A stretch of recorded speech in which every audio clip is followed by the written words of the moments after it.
안녕하세요. 저는 한국에서 이집트학을 하고 있는 유성환이라고 합니다.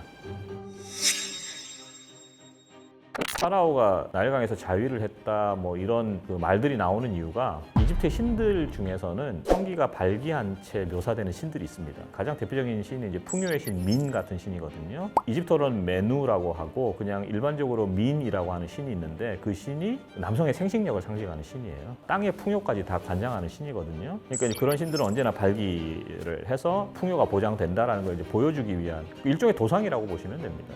도상적 기호라고 보시면 되는데 이제 그런 것들이 오인이 돼서 왜냐하면 그런 도상만 보면 이게 도대체 무슨 문맥에서 그려진 것인지 모르니까 사람들이 그렇다면은 뭐 파라오가 정말 뭐 자위를 했다. 그리고 이제 그런 것들 굉장히 자극적이잖아요.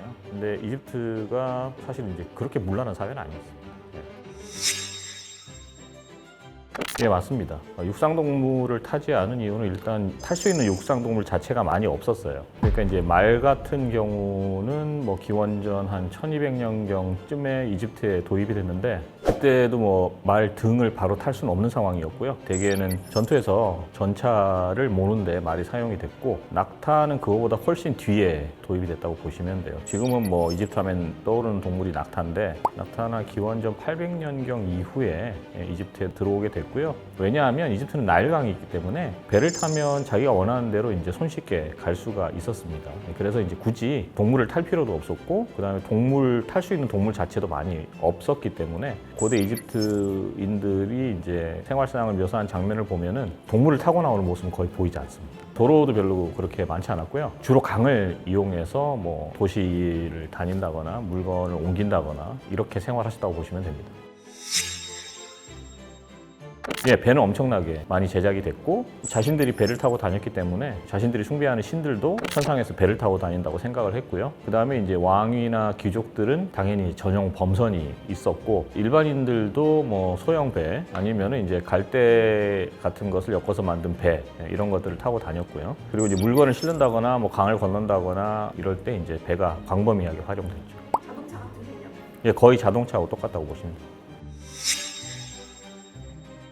피라미드가 지어진 시기가 기원전 2300년경이니까 지금으로부터 4000년이 넘거든요. 4000년 전에 노동 환경이 지금보다 나을 수는 없어요. 그러니까 오늘날 우리가 이제 작업하는 환경들이 그게 뭐 육체 노동이든 아니면 사무직이든 현대인이 더 낫다는 거는 이제 말할 필요가 없고요. 대신 뭘 비교해 볼 수 있냐면은 다른 고대 사회의 노동 환경을 비교해 볼 수 있는데 대표적으로 이제 우리가 제국이라고 말하면은 아시리아나 로마 이런 제국들이 있거든요. 로마 제국만 하더라도 이제 엄청나게 많은 그 건축물들이 건설됐는데 대개 로마나 이런 곳에서는 이제 그런 건축물들을 지을 때 동원하는 게 이제 노예들이었습니다. 뭐 같은 사람이긴 하지만 그 사람들의 입장에서 소모품하고 마찬가지였거든요. 그래서 어느 정도 노동력을 착취하고 난 다음에는 소모돼도 별 상관이 없는 그런 사람들이었기 때문에 굉장히 가혹했다고 할 수 있습니다. 근데 이집트 같은 경우에는 이제 우리가 흔히 오해하는 것 중에 하나가 이제 피라미드를 노예가 건설했다 뭐 이런 오해가 있는데 되게 피라미드들은 농한기 때 농부들이나 목부들이 동원이 돼서 건설이 됐고요. 그리고 그 사람들은 이제 일정 시간 일을 하게 되어 있었고 노동을 하면서 필요한 음식물이나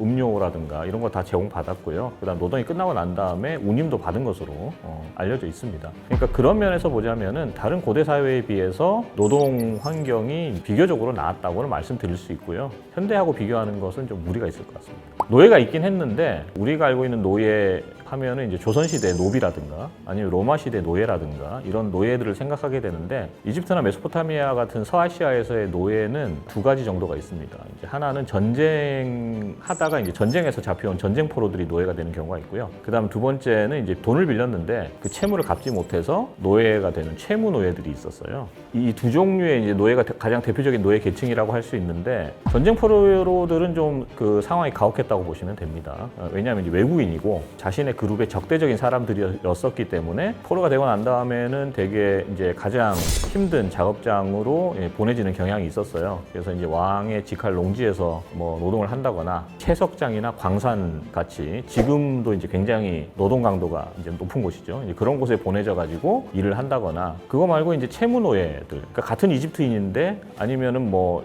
사회적 계층이 좀 낮아서 자발적으로 노예가 된 이런 사람들 같은 경우에는 대개는 이제 가정에서 일을 했고요. 노예였고요. 사실 노예라기보다는 종에 가까웠다고 보시면 됩니다. 그 다음에 일부 경우에는 주인이 노예를 이제 총애를 해서 자발적으로 해방을 시켜준다거나 아니면 자기 자식과 결혼시키는 경우도 있었어요. 되게 이집트에서 채무노예 같은 경우에는 그나마 좀 그렇게 가혹한 대접은 받지 않았다 정도로 말씀드릴 수 있을 것 같습니다. 일단 이집트는 이제 가장 중요한 것이 이제 강이 범람을 하는 거죠. 이게 주기적으로 강이 1년에 한 번씩 범람을 합니다.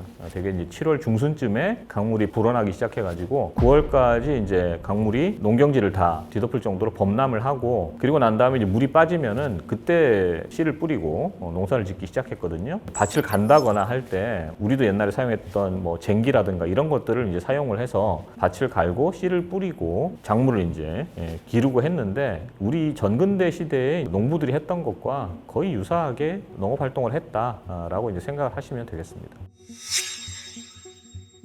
그러니까 빵을 만든다 그러면 이제 빵을 가장 기본적으로는 밀을 갈아서 밀이나 보리를 갈아서 그걸 반죽을 만들어서 구워서 빵을 만드는 경우가 있는데 근데 거기에 이제 효모를 넣는다거나 뭐 꿀을 넣는다거나 뭐 대추야자를 넣는다거나 해서 이제 더 맛있게 만드는 거죠. 네.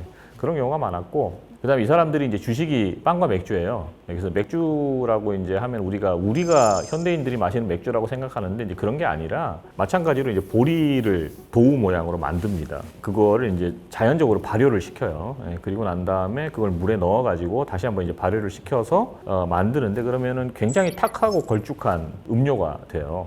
그래서 그 사람들이 이제 맥주를 우리는 맥주가 투명하고 황금색이고 그래서 이제 마시면 이렇게 청량감이 있고 그런데 이집트의 맥주는 이제 굉장히 걸쭉했고요. 그리고 대개는 밑에 침전물들이 많았기 때문에 빨대로 빨아 먹었어요. 맥주를 마시는 그 모양을 보면은 우리가 주스를 마시듯이 아니면 다른 음료들을 마시듯이 이제 빨대를 사용해서 빨아 먹는 모습을 볼 수가 있습니다. 그런데 이제 이런 맥주 같은 것들은 아까 말씀드렸듯이 이제 빵하고 마찬가지로 우리로 치면 밥과 김치 같이 이 사람들의 주식이었고요. 가장 귀한 음식으로 이제 우리가 볼 수 있는 게 포도주를 들 수가 있습니다. 이제 포도를 재배를 했거든요. 포도를 재배를 했는데 그 양이 많지가 않아서 대개는 이제 그 포도를 그냥 먹는다거나 하진 않았고 포도주를 만들어서 먹었는데 그것을 소비할 수 있는 계층은 되게 귀족 계층들이었습니다. 음료로 보자면 맥주는 일반 서민들의 음식이었다면은 포도주가 이제 귀족들이 즐겼던 일종의 기호품 같은 것이었다라고 이제 말씀을 드릴 수가 있고 포도주를 굉장히 사랑했습니다.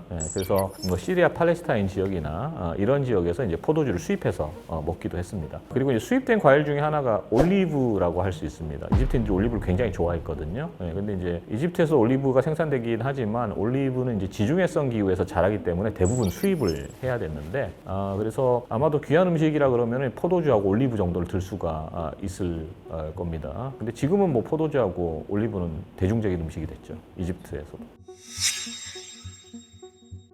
뭐 일단 가장 대표적인 게 피라미드죠. 피라미드 같은 경우에는 이제 돌을 수백만 개를 쌓아서 올려야 되는데 그런 토목공사를 할 수 있는 것 자체가 일단 웬만한 조직이나 체계가 없으면 불가능한 일이거든요. 그 다음에 두 번째로 노동력뿐만 아니라 피라미드 같은 것을 건설할 때는 석재들이 필요하잖아요. 이 석재들을 이제 채석장에서 채취를 해서 운반을 하고 다시 이제 피라미드 모양으로 쌓고 그런 과정에서 일어나는 모든 일들, 노동자들에게 그 음식물을 제공한다거나 임금을 제공한다거나 이런 모든 것들을 하기 위해서는 굉장히 고도로 발달한 행정력이 필요한데 그런 걸 이제 보았을 때 이집트 사회가 굉장히 체계적으로 조직화된 사회라는 걸 알 수가 있습니다. 그다음에 농사라는 것이 이제 때가 있거든요. 쟁기로 농경지를 이제 갈아야 할 때 그다음 씨를 뿌려야 할 때, 추수를 해야 할 때 이런 그 중요한 절기들이 있는데 이럴 때 모든 사람들이 이제 한꺼번에 동일한 작업을 해야 돼요. 뭐 이런 걸 조직한다거나 이런 것들을 보았을 때에도 이제 사회가 고도로 조직화되어 있지 않으면 이런 것들이 이제 불가능합니다. 그리고 이제 보시면은 관청도 있고 신전도 굉장히 많습니다. 근데 신전 안에서 또 신전에서 일하는 관리들이 있거든요. 이제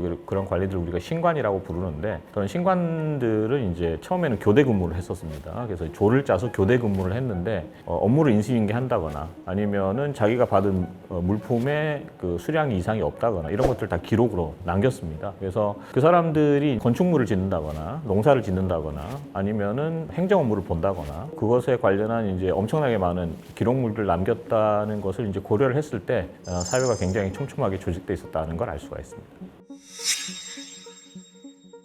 그러니까 계층이 뚜렷하게 구분이 되니까 그 각 계층별로 하는 일이 다르죠. 하루를 어떻게 보내는가도 이제 다 다른데 왕 같은 경우에는 뭐 아침에 일어나서 사실은 이제 왕이 이제 가장 중요하게 해야 되는 것 중에 하나가 신을 모시는 거였어요. 이제 신전 의례를 드려야 되는데 사실은 이제 전국에 있는 모든 신전에서 신전 의례가 행해집니다. 이론적으로는 이제 거기에 왕이 참석을 해야 되는데 그게 물리적으로 불가능하잖아요. 예, 그래서 대개는 이제 신관들이 우리로 치면 성직자들이죠. 이 신관들이 이제 왕을 대신해서 그런 신전 의례를 드렸고요. 그리고 이제 왕도 이제 가장 대표적인 신전에서 신전 의례를 드렸을 겁니다. 예, 그게 이 외부에 있는 큰 신전일 수도 있고 아니면은 이제 왕궁 안에 있는 그런 작은 신전일 수도 있는데 이제 신을 모시는 것. 그다음 그때부터 통치 행위를 하죠. 예, 그날 하루 동안에 국가를 경영하는 업무를 보았을 테고 신하라든가 자신을 찾아온 뭐 외국의 사절이라든가 뭐 이런 사람들을 접견하는 경우도 있었고요. 귀족들은 직업이 없는 경우도 있었는데 대개는 높은 관직에서 이제 근무를 했습니다. 그러니까 정부에 소속돼서 왕을 위해서 일을 했다고 이제 보시면 됩니다. 그래서 귀족의 무덤에 가보시면은 본인이 일생 동안 맡았던 그런 관직 이름들을 이렇게 쭉 나열해 놓은 걸 볼 수 있거든요. 우리도 이제 보시면은 이제 고위 공무원들이 있고 고위 공무를 보좌하는 공무원들이 있는데 글을 읽고 쓸 줄 아는 일반 서기관들이 있었습니다. 예, 이런 서기관들이 이제 오늘날로 치면 그런 고위 공무원들을 보좌하는 공무원들과 같은 역할을 했다라고 이제 볼 수도 있고 이것 말고도 이제 다른 직업들이 있는데요. 농부는 아침 일찍부터 이제 들판에 가서 일을 하고요. 목부들은 뭐 자신이 맡은 동물들, 소라든가 양이라든가 뭐 이런 동물들을 이제 기르는 거죠. 돼지도 마찬가지고요. 그리고 이제 세탁부가 있었어요. 우리는 이제 대개는 집에서 세탁기가 도입되기 전까지는 그냥 집에서 빨래를 했죠. 이집트는 직업 세탁부가 따로 있었어요. 빨래도 빨아주고, 그다음 옷도 수선해주고, 그다음에 군인들이 있었죠. 군인들은 오늘날 군인들하고 똑같죠. 훈련을 한다거나 아니면 뭐 경계 근무를 선다거나, 뭐 전쟁이 일어나면 전쟁을 또 수행을 하고요. 그래서 되게 일상이 직업마다 천차만별로 달랐다라고 이제 정리를 할 수가 있고 큰 차이가 없죠. 이제 테크놀로지, 기술이 얼마나 발달했나 이런 차이는 있겠지만 사람들 일상생활을 영위하는 데 있어서는 그렇게 큰 차이가 없었다고 보시면 됩니다.